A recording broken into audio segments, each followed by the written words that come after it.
Washington. Joining us now is David Vitter, the Republican senior senator of Louisiana and a member of the Banking, Housing, and Urban Affairs Committee, who had his own pointed questions today for the Wells CEO. Welcome, Senator. Thank you very much, Kelly. Good to be with you. So the comments from your colleague Elizabeth Warren were pretty pointed.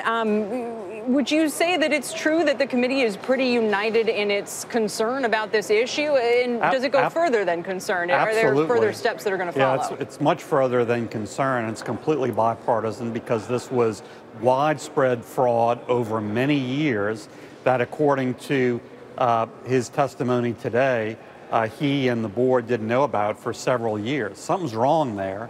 And maybe these institutions we talk about too big to fail, they seem like they're too big to manage or too big to properly regulate also.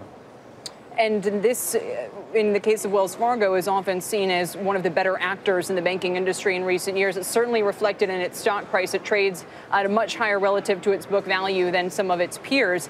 Is that undeserved? Do you think it's gotten a free pass?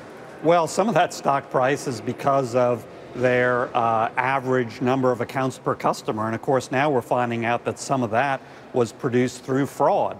And so we need to re-examine all that. That's why I think the issue of clawbacks of bonuses comes into play, because some of those bonuses are based on that sort of performance, some of which was related to this fraud.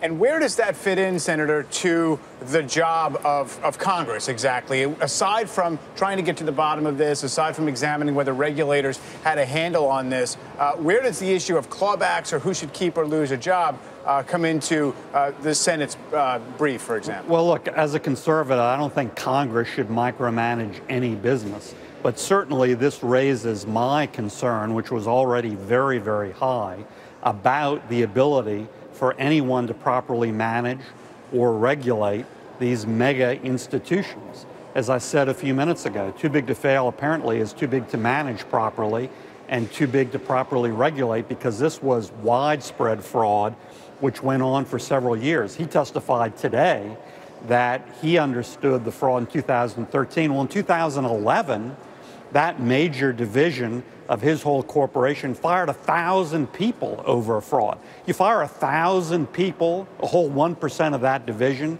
and he doesn't know about it, and that doesn't raise a red flag in 2011?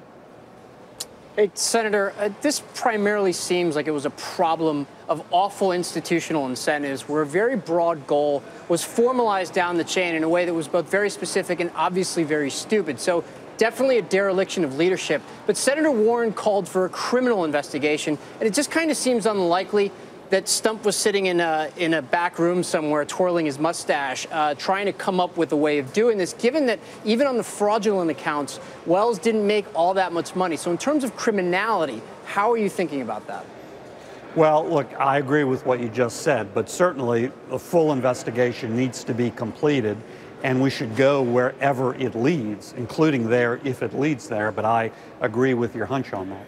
And finally, Senator, in the wake of this, J.P. Morgan surpassed Wells Fargo in terms of size or market value. You mentioned that it is indication that you see a problem that these banks are still too big to manage or whatnot. So does that mean then that the same comments would apply to a J.P. Morgan, to the other large financial institutions, Bank of America and the like? It does, in my opinion. I have grave concerns about too big to fail, which, as we're seeing, is also too big to properly manage. That's a trend line in our banking industry, which I think is very dangerous, as smaller community banks, which are the main servicers of a lot of rural communities and smaller towns, go down and down and down. I think it's a dangerous trend line for our industry in general. Senator, thanks for joining.